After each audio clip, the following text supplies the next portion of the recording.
Welcome to the Robbins Regional Wrap, your one-stop shop for all your Houston County news. I'm Megan Western. Each week we're taking you through what's happening in Houston County, Warner Robins, Robins Air Force Base, and your very own neighborhood. And for 2 long years, the family of Lucille McManus has been waiting for justice.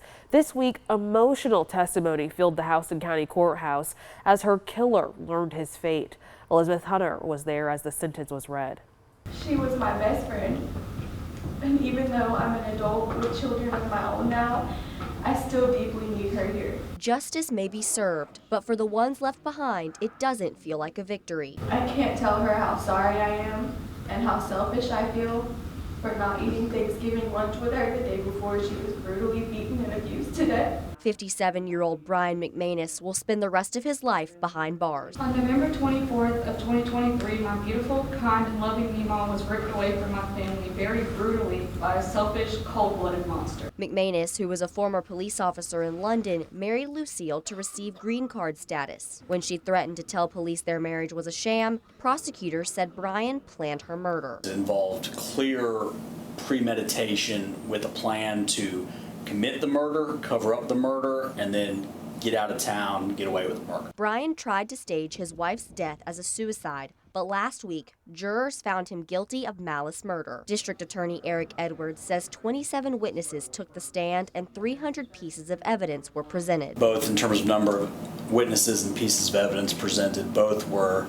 well above the norm that we end up usually presenting on a homicide case here in Houston County. A sigh of relief could be heard as the sentence was read. Edwards says this is a step in the right direction toward ending family violence in Houston County. Showing the public what this office is going to stand for in terms of standing up for victims of family violence. In Houston County, Elizabeth Hunter, 13 WMAZ News. Now, as you heard Edwards say, this case brought an unprecedented level of community support with dozens of people attending every day of the trial.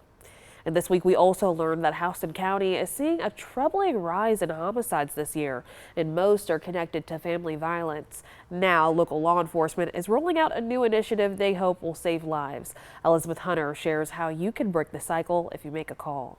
What type of evil kills a 2-year-old kid? Or what type of evil kills 2 children? 9 lives lost. I've been in law enforcement in Houston County for 25 years, over 25 years, and I have never seen this many homicides related to acts of family violence. So far this year, Houston County has faced 7 cases involving deadly family violence. In 3 of those cases, more than 1 person died. There's not much anymore that shocks my conscience, but this does. Houston County Sheriff Matt Moulton says he knew something had to be done to try and turn things around. It was 100% buy-in from every one of us.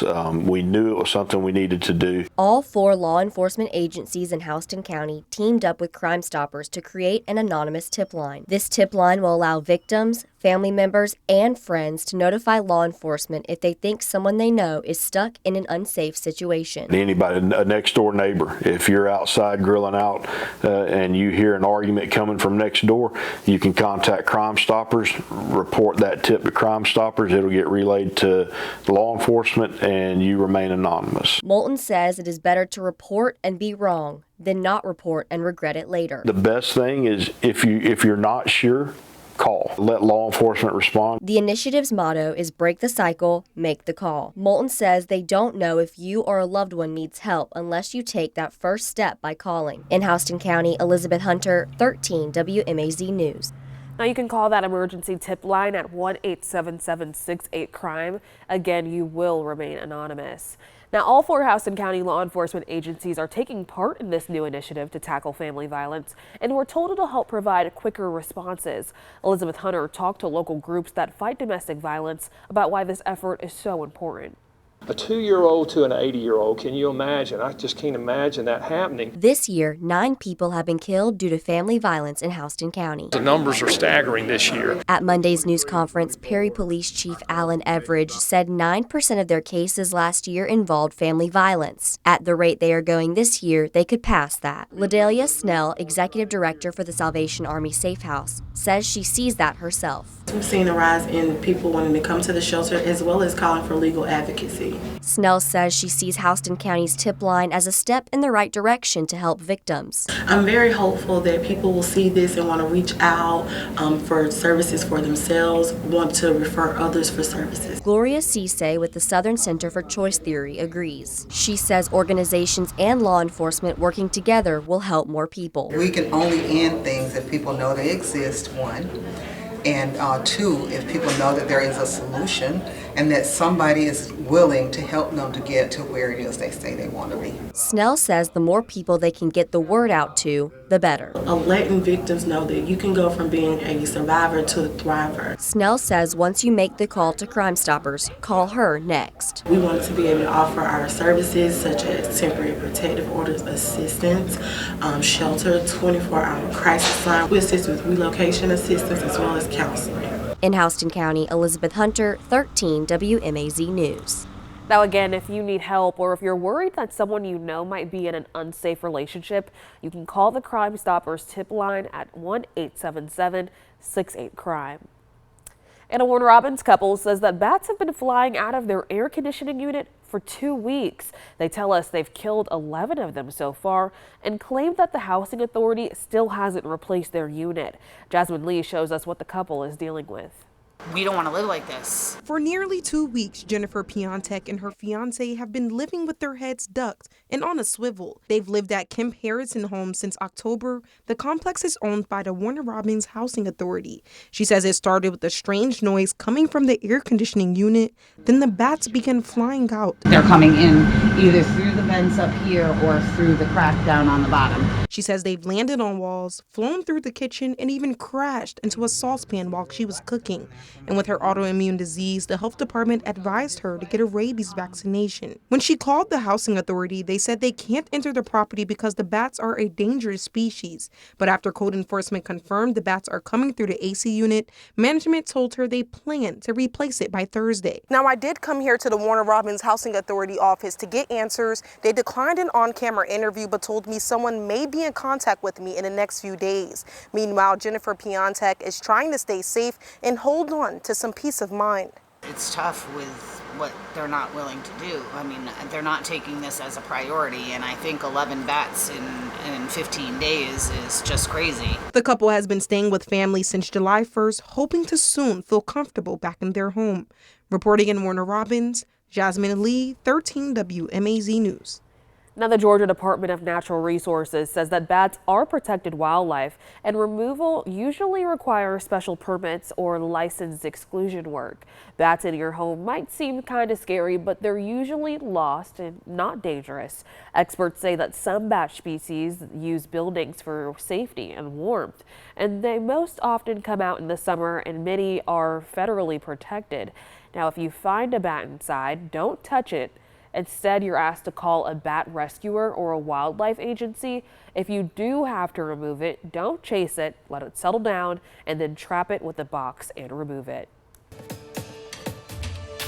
Congress passed President Trump's budget bill last month. That included sweeping cuts in SNAP benefits. That's the Supplemental Nutrition Assistance Program that helps provide food for low-income families. The new federal law expands work requirements and could affect thousands of Georgians. Hunter King shows us how Central Georgia food banks are preparing for the possible impact. Long lines of cars waiting for food became a common sight during COVID. Now, food banks across Central Georgia say they're bracing for another potential surge.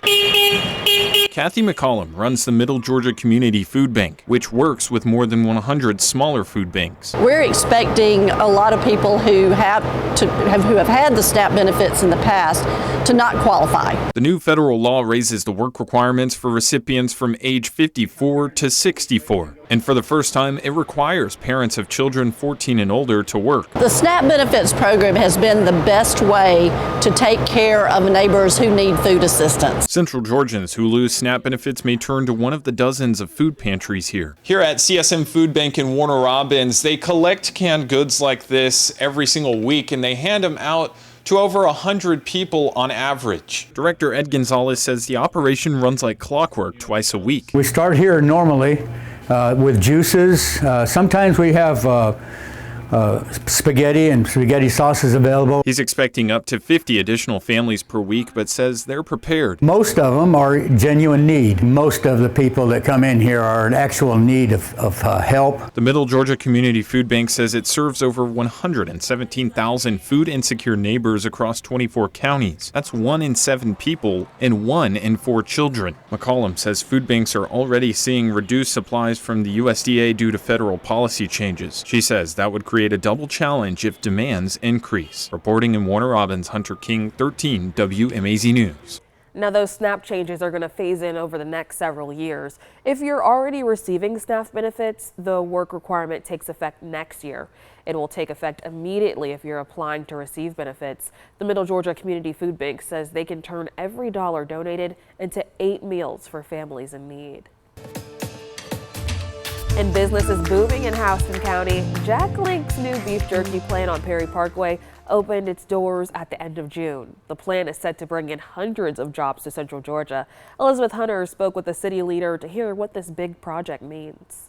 42 years, pretty much all my life. Ricky Crum was born and raised in Perry. Over the years, he has seen Houston County turn from fields to boomtown. I remember, like in Warner Robins, where Russell Parkway ended, where the gas station in Georgia Bob's was.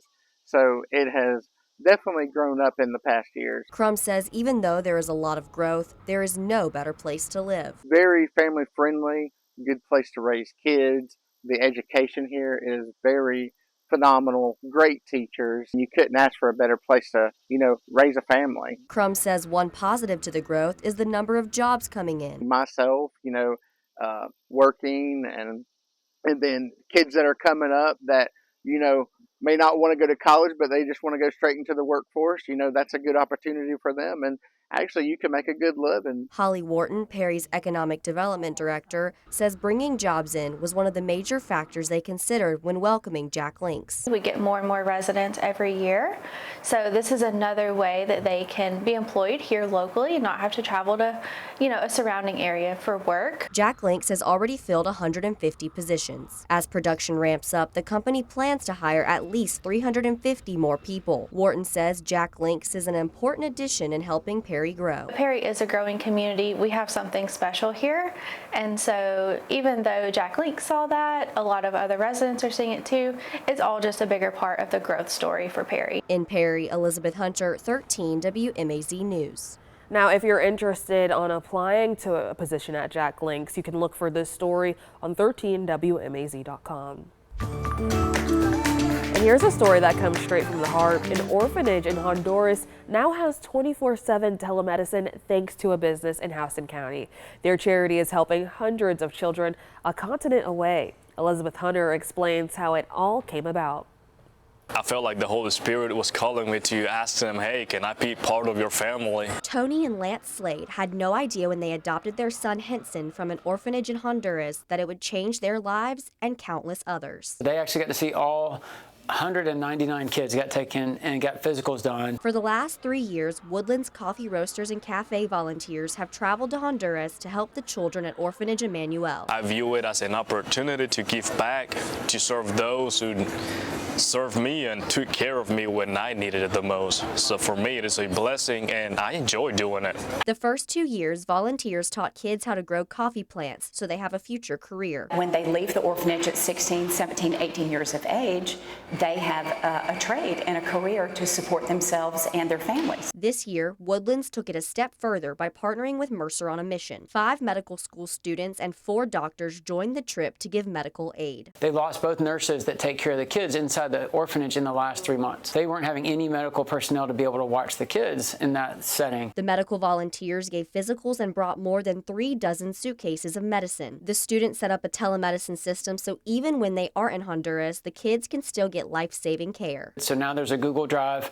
where each kid has their own chart so that we can hopefully take pictures in Honduras and they can send them to us digitally in America to help treat the kids. The Slades say this program has grown bigger than they ever imagined. There's a verse in Romans 8:28 that says God works all things together for the good of those who love him and are called according to his purpose. So he definitely took something and made it more than we could ask, dream, or imagine. In Houston County, Elizabeth Hunter, 13 WMAZ News. Woodlands Coffee Roasters' next volunteer trip is in October. You can find more information on our website or reach out to the company directly. And a Byron man wants to know what's holding up construction on Alberta Road in Warner Robins. He says the road is not just an eyesore, it's a pain to drive through. Houston County Public Works says planning began 5 years ago and construction started 3 years ago. Naomi Washington breaks down the latest and why it's driving some people crazy. I'm Michael Gardner, and I'm from Byron, and Alberta Road is driving me crazy. There's times that I go down this road and there doesn't seem to be any maintenance going on. Gardner says the debris from the road work is a hazard for his hobby. I ride a motorcycle, and if you go down this road, there's a lot of rocks and stuff on this road, and there's a lot of opportunity for me to slide out from underneath my motorcycle. I kind of like to know what's going on. Brian Jones, Director of Operations at Houston County Public Works, says they found many utilities in the ground that they didn't expect to find. So you have to stop, do some planning, and make adjustments for that. And this road has a lot of them, and that set back the project in the beginning. Leaving holes, dirt piles, and ditches. This is a 2-lane road right now, but Public Works says when it's done, it'll actually be a 3-lane road. To do that, they're expanding each side of the road by 6 feet. I mean, at least the sidewalks are in. Well, partially the sidewalks are in. They got signs up that say sidewalks closed. So I don't know what that means. Jones says those sidewalks are coming back when the road is finished too. Right now, they're difficult to navigate. By the end, Jones says this project will cost almost $9 million from a past SPLOST. Although these guys, are not having to write checks for it, it is costing them time and their commute and their inconvenience. So yes, Public Works knows. The road has been under construction for a lot of time. But Jones says weather permitting, the crews will be out for the next 3 months fixing it up. Now, Jones says the project should be done by the end of this September. In the meantime, he's advising drivers in low cars or motorcycles to just find a different route. Now, of course, we want to get answers for you about road problems. So if there's a road that's driving you crazy, you can reach out to us. You can email us at news@13wmaz.com. And the Southeast Region Little League Tournament is coming up in Warner Robins. With 15 baseball and softball teams on the way, organizers say they need more volunteers to make it all run smoothly. Jasmine Lee shows us how this tournament is about more than just baseball and softball. It's a community effort from the field to the Friar. In the heart of Georgia's international city, the stage is set for a Southeastern showdown. 15 baseball and softball teams will soon be in Warner Robins, all competing for a shot at the Little League's World Series. Well, Little League is volunteers, and so we have 1 million volunteers worldwide, and just like a local league runs on volunteer help, our region tournaments do the same. Southeast Region Tournament Director Matt Weber says this event relies on community hands. From field maintenance to feeding teams, they've got about 80 volunteers signed up, but they're pushing for more than 100 to keep things running smoothly. We need people in a variety of roles, and so from traffic, maintaining our access in our gate, working on our concession stand, feeding their teams, working on the grounds crew. There's a wide variety of areas needed. Teams from 8 southeastern states will compete, and every game will air on the ESPN family of networks. And the final touches are happening now, from freshly chalked fields to fully stocked snack bins. But the impact stretches well beyond the field. Touchdown on 96. Just down the road at Touchdown Wings, the staff is getting ready for their own kind of rush. I think the Little League teams will bring up a lot of families and a lot of kids and like parents and just big families. For cashier Ashley Smith, it's her first Little League tournament season, but with Phillies, fries, and plenty of wings on deck, she's ready for the crowd. I'm a little nervous about the rushes we'll probably get, but I think it'll be really good for business, bringing all those customers in, and then they probably will spread the word about Touchdown Wings. Weber told me the experience isn't required, you just need a willingness to pitch in. Reporting in Warner Robins, Jasmine Lee, 13 WMAZ News. Now, the softball tournament starts this weekend, July 20th, and runs through the 26th. And the baseball tournament goes from July 30th through August the 5th. Whether you're serving food or filling a water cooler, Weber says there's a spot for you on their team. And cursive writing is making a comeback in Georgia classrooms. For some students, it'll be their very first time picking up the pen that way. The state just updated its English language arts standards, and starting this month, 3rd through 5th graders will be learning how to write in cursive. Georgia joins a growing number of states reintroducing cursive into the classroom. Naomi Washington was in Houston County to sit down with a young student eager to try it and a lifelong fan who never stopped using it. In a world dominated by text and typed notes, Susie Sullivan still prefers her pen. I went to school back in the day, and things have changed tremendously, but I love to write and I love reading. And the teachers really stressed writing. Sullivan is a retired teacher who says cursive is about more than just pretty letters, it's a life skill. When you're doing a business transaction, you know, you have to sign paperwork. And like I said, like when I bought my house, I signed so many papers. Now cursive is making a comeback in Georgia classrooms. Rising 5th grader Ivy Davis is already working on her penmanship. Just focus and never let your hand off of it. Ivy admits keeping every letter connected is tough, but she's got 2 good reasons to keep practicing. I want to have my own signature in cursive. And 2 is because my grandparents and all my family usually sends me cards in cursive. And it's hard to understand, but when I learn cursive, it's easier to understand them. Her mom says Ivy has done cursive worksheets before at school without being graded. But starting this year, students from 3rd through 5th grade will write letters for a letter grade. Sullivan, who taught for 25 years, has a tip for today's teachers. Let them be kind of creative and think up what they want to write sometimes. And they would really enjoy it if you would welcome them to do that. The students like Ivy are about to bring a fresh twist to a timeless skill. We'll have to check it back in with Ivy once she gets that done. And in Warner Robins, the Back to School Brigade helped more than 160 students get a head start on the new school year. They handed out backpacks and school supplies to local military families with everything from pencils and paper to hand sanitizer and teacher essentials. For some students, like incoming kindergartners, they got their very first backpack, bringing big smiles and even bigger excitement. Beth McGregor, the Senior Regional Development Manager with Operation Homefront, says it's all about easing the burden and making sure kids are ready to learn. We find that a lot of military folks PCS over summer, so they're arriving to new communities, and they sometimes have gaps in employment for their spouses or their partners, and so this kind of helps bridge that gap. It helps welcome them to our community, but also provide financial relief while they're settled in. Operation Homefront supports military families and communities like Warner Robins all across the country. And before we let you go, here are some events that are happening in the Robins region. Houston County students head back to the classroom July 30th. So here's a couple back to school bashes that you can get your supplies at. On Saturday, July 26th, your students can grab supplies over at 300 Vicky Drive. Supplies are first come, first served, and the event starts at 9 in the morning and runs until noon. Also on that Saturday, July 26th, Truth in the Word Ministries is also hosting a backpack giveaway. On top of the supplies, they'll have free food and fellowship, and you can even have a chance to win a free Android tablet. Catch this drive from 10 in the morning until noon. It's over on Belmont Drive or until supplies run out. And one more school drive for you also on Saturday, July 26th. First Baptist Church New Beginnings is hosting their 4th annual Back to School Bash. They'll have care packages for students and teachers, bounce houses and water slides, food trucks, live DJs, all types of stuff. If you want to be part of the fun, head over to 620 Wellborn Road. It's from 10 in the morning until 2. Alrighty, that's a wrap on what's happening throughout the Robins region this week. If you have a Houston County story you want to share with us, you can email us at news@13wmaz.com. Make sure you keep coming back each and every Friday to get all of the Houston County news and the stories that matter to you. Thanks for joining us.